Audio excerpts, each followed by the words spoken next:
Hello and welcome back to another week of Redefining Moments. I'm your host Kelly and I'm so happy to have you with me today.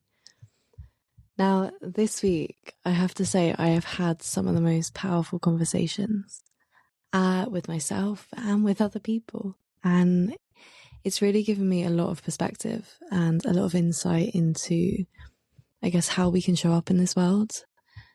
And it's got me thinking about what I feel could help change the world. And when I think of it, it comes in two parts. It comes from this sense of authenticity, this sense of inner knowing and understanding. I think in order to be able to go out into this world, live a life full of understanding, compassion, and fulfillment, we also need to know who we are and who we're showing up as. But there was another side of it, and I realised that if I were to change the world, I would remove the idea of us and them. And it's not saying that people can't be different. It's not saying that we should not celebrate in our own uniqueness, but it's highlighting the issue around the difference between us. And I did cover this slightly in the last episode about how objectification and I guess our differences can remove compassion. But what I've observed a lot in the world is how much this is causing pain and suffering. And it's almost giving us an excuse to blame others rather than to look inwards and actually find our own fulfillment, find what works for us. It's allowing us an excuse to hurt others, whether that's through our actions, behaviours, our language, and how we treat them.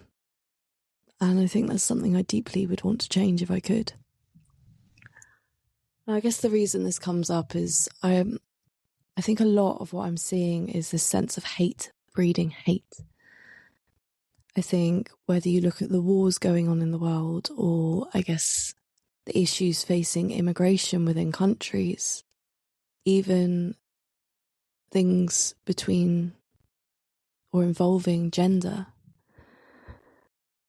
there's a lot of negativity towards one another. There's a lot of hate towards one another.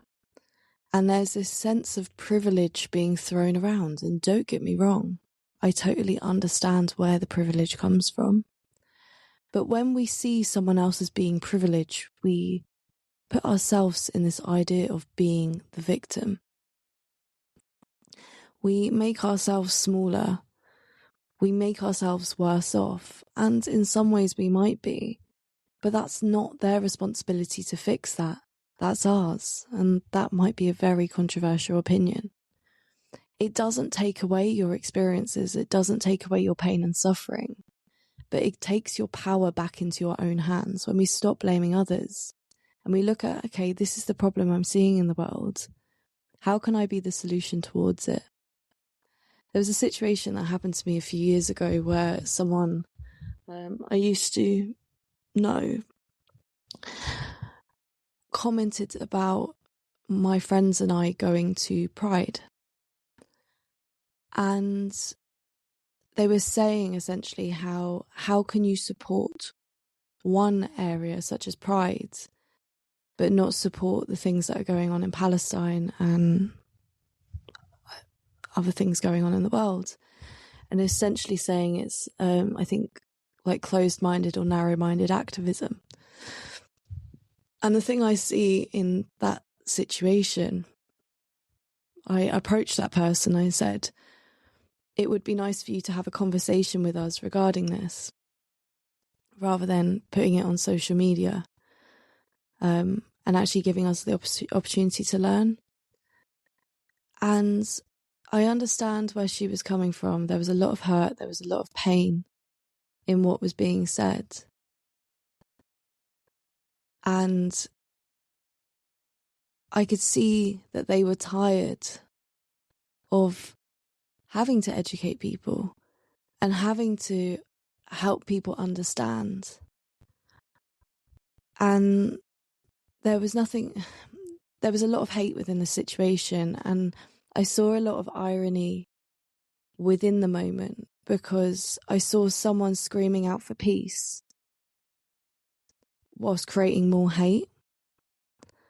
And I think I have nothing against this person. Like, I'm not recording this episode in a way of pointing fingers or blaming others. But I think if we want to find peace, then be the peace. If we want to find love, then be the love. Because hate will only create more hate. And I think we're seeing this over and over again. We're seeing people have horrible things happen to them. But sometimes the best thing we can do is find that peace within ourselves, rather than hating and bringing more pain and more suffering to this world.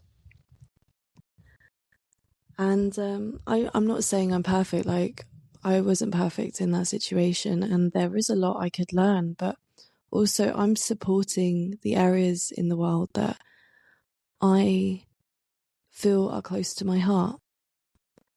And we cannot fix everything. We will be exhausted. We will be burnt out if we believe that we can support every problem in the world. It's like, if I try to fix homelessness, world hunger, the problems going on in the world, there's so much that I will just not want to leave my room. I'd be so overwhelmed by the pain and suffering in the world that I wouldn't even want to get out of bed in the morning. Because what's the point? I'm only one person. So I choose to focus on my own well-being. I choose to focus on my own healing. And as I've said before, try to give love back to the world in whatever way I can. And I think the example I have for myself and my situation, there's so many other situations like that on a larger scale, where we end up being so angry and so frustrated that we end up hating rather than actually being the fix in the world that we wish to be. And I think this comes from a sense of us all having different foundations, and it goes back to our authenticity. We were all given different foundations in life. We were all given different experiences, and we built our inner world. If we look at it like a home, we've gone and built this internal world, this internal system, but actually, as we get to adults, we suddenly realise, well, we didn't build it. Others did. Others built it for us. And this is where we can start to blame. Like, especially when I was going through my own personal development journey, there were moments where I started to blame my parents quite a lot. And actually, they did the best they can for me. They are great. They are absolutely great. And I'm very lucky. But I can either focus on the things that they have done for me, or I can focus on the things that they haven't. And I can start to hate them and resent them for it. And this comes back to when we're exploring our own inner world. So we have this house that's been built, and some of us will literally have one brick. Some of us will have mansions. And this is where the sense of privilege comes in, because some of us will have the mansions, but we will still have holes. We'll still have damp, cold areas within our beautiful home, our beautiful internal home, which doesn't support us or doesn't allow us to thrive. We might have weaknesses within that foundation. We may have a beautiful home, but it's still not perfect. And then there are others who literally have no walls. They're living in a field. And the way I describe it is, that's where people can just walk in.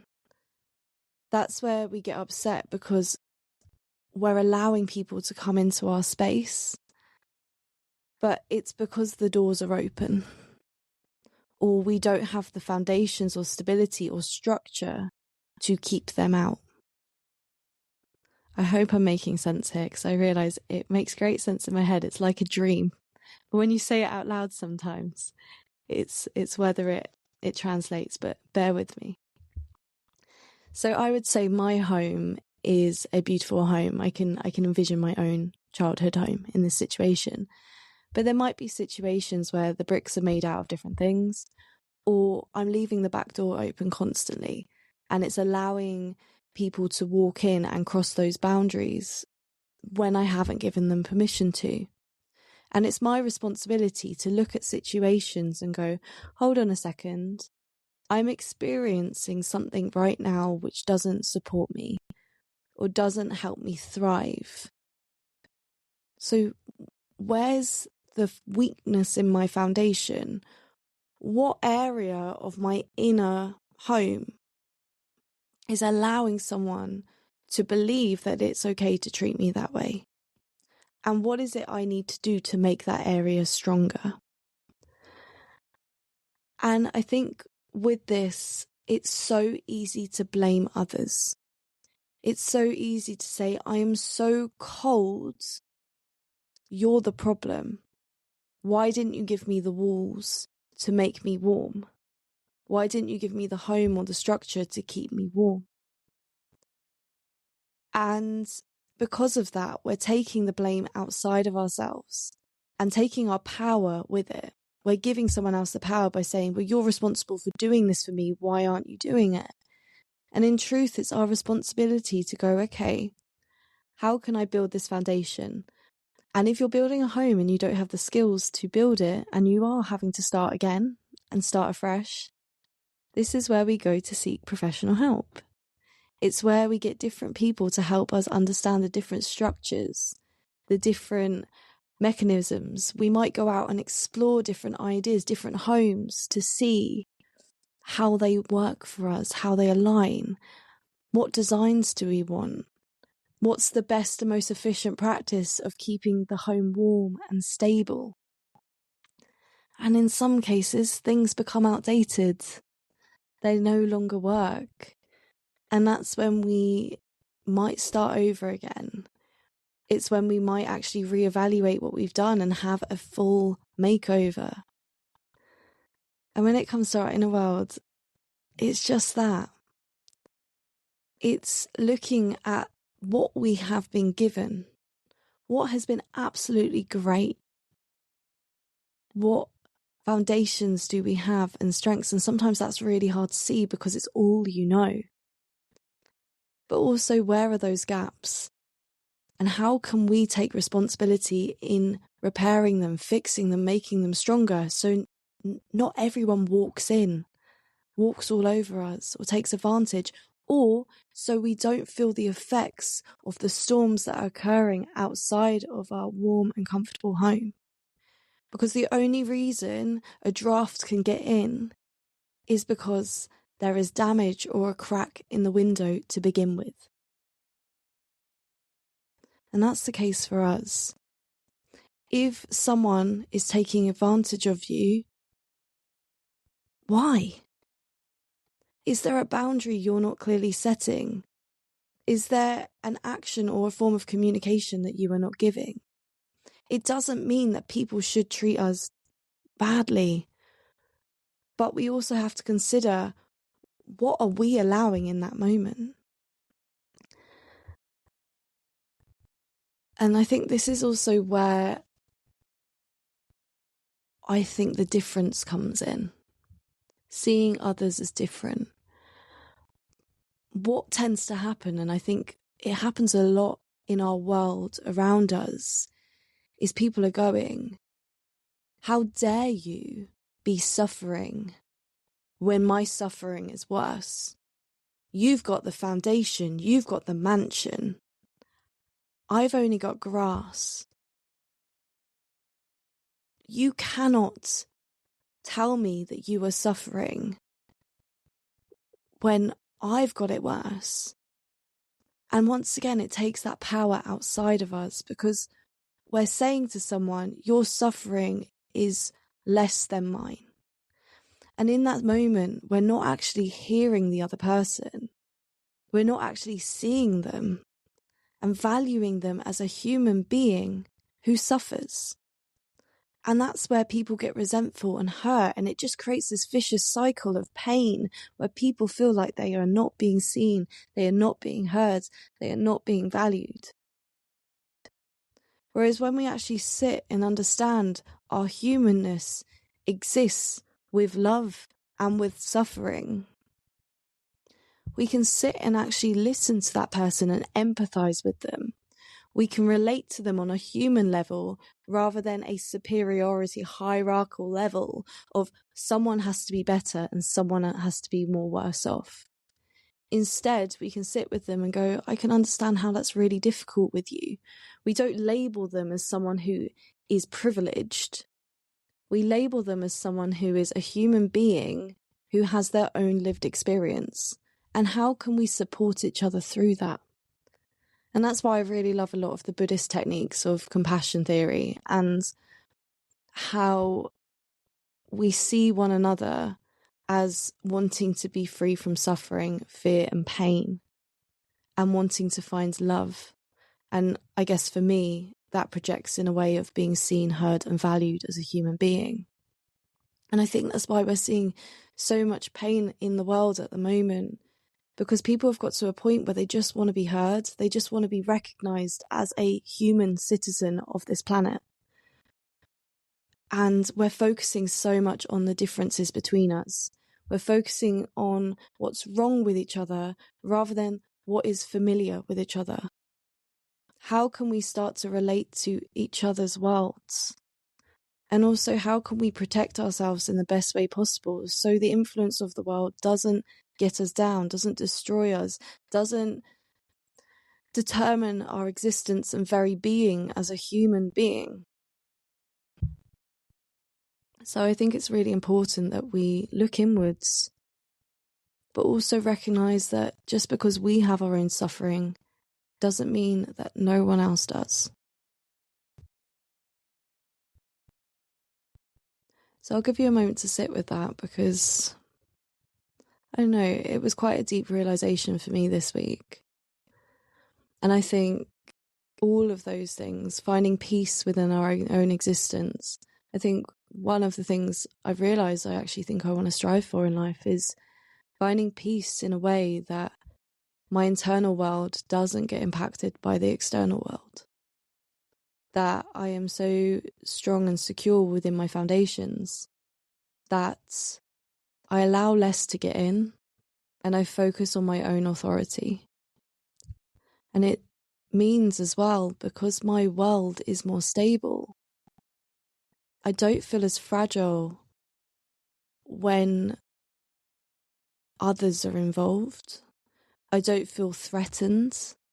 I don't feel like I have to defend my world or attack another in order to keep it safe and secure.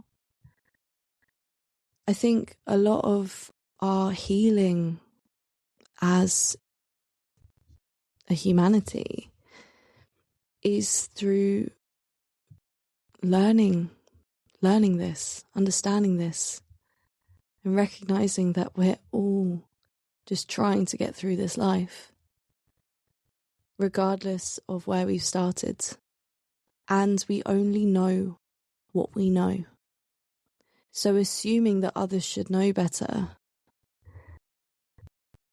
I think it takes away the compassion, and it can mean that we get angry at them for not knowing any better, rather than sitting with them and going, what was your thoughts there? Or what were you trying to say there? I want to know more. I want to understand. Because what I'm seeing in this world at the moment is, it's like inflammation of a defense system, an internal defense system where so many people's inner worlds are feeling under threat and they haven't been taught how to protect it. And instead of looking at it as I haven't been taught the skills to protect myself, it instead becomes a blame game. People look at outwardly to try and find solutions or a way of understanding what's wrong with them or what's wrong with the world, or blaming other people for their problems, rather than understanding why it's even impacting them to begin with. So yeah, I think the world's problems can be solved by removing the idea of us and them. And I was thinking about it as well, and I think territory is a really important thing. Like, territory has been something that has kept us safe. It's helped us evolve. It's helped our family, like us as human beings, survive through generations. Territory is a concept of how we keep ourselves safe, and we often do this by surrounding ourselves with things we know and trust. Territory is a place that we know, trust, and we believe in. And it keeps us safe, it keeps us alive. But nowadays our territory has changed and evolved. It's got bigger. And I think more of us are feeling unsafe within that because we don't know who to trust, who to value, who to believe in.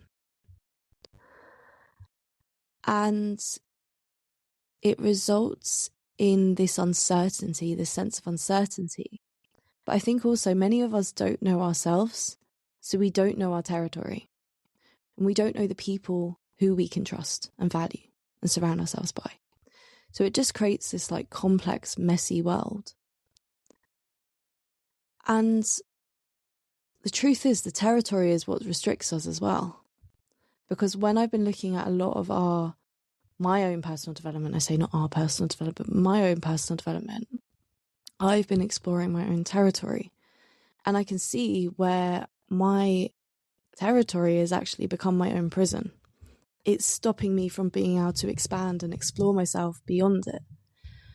And I think that's the case with us. I think the idea of territory, the idea of our own borders and foundations, whether figuratively or literally, it does stop us from actually being able to,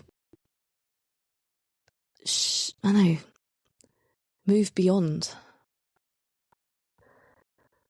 I'm not saying we should get rid of our borders, but it's the sense of how it allows us to see the difference in others. And I think, especially when it comes to cultural differences, it's so easy for us to see what's different between us rather than what's the same. And it's easier for us to poke holes in things that are evidently different because we don't trust it as much because it's different and it's not within our territory. But actually, when we look deeper and we realize that territory only exists because we're letting it, and actually that difference isn't keeping us safe anymore. That idea of that border is actually keeping us trapped within our limits rather than allowing us to expand. I think it's an opportunity to explore what our true territory is and what this idea is. This prison of our own making, really. So maybe it's looking past the idea that a territory has to exist. Maybe once again, that's part of our next evolution, is seeing beyond this border of reality, actually going and looking deeper into ourselves and being open and flexible, but finding that security within ourselves, finding that knowing within ourselves and being able to move through it. So almost our home is ourselves. Our foundations, our strength, our walls are within ourselves. We know when to be flexible, we know when to adapt and respond, but we can stand from this real place of power and strength. And I think more of us that do that,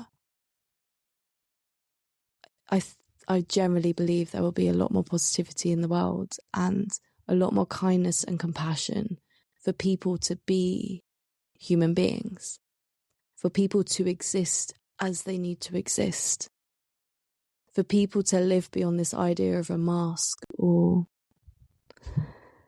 sense of reality that just doesn't align with them. And once again, in reality, whether it's external or internal, our foundations are going to be different.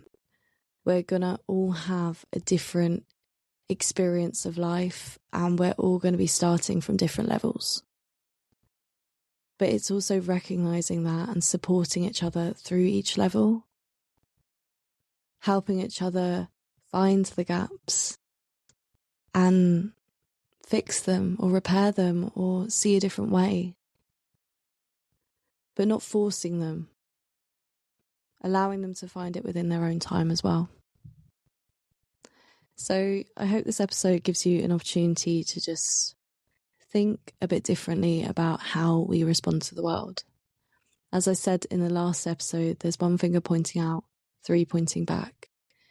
If there's ever a moment where you are feeling judgment, anger, frustration, or just seeing the difference in another human being, observe it.